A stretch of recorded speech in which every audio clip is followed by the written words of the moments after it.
ভাবুন তো, একজন রাষ্ট্রপতি বিদেশে গেলেন আর তার সঙ্গে নিয়ে গেলেন নিজের টয়লেট পর্যন্ত। কেন জানেন?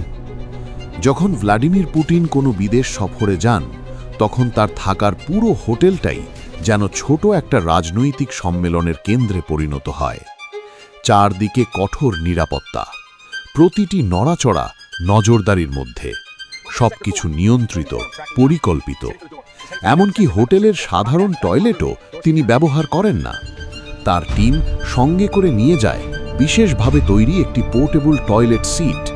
শুধু তাই নয়, তার মূত্র ও মলও বিশেষ কন্টেনারে সিল করে আবার রাশিয়ায় নিয়ে যাওয়া হয়। কেন জানেন? যাতে কোনো বিদেশি দেশ তার শরীরের নমুনা হাতে না পায়। কারণ এই নমুনা বিশ্লেষণ করে জানা যেতে পারে তিনি কী ধরনের ওষুধ নিচ্ছেন, তার কোনো রোগ আছে কিনা, এমনকি তার মানসিক অবস্থার সম্পর্কেও তথ্য পাওয়া সম্ভব।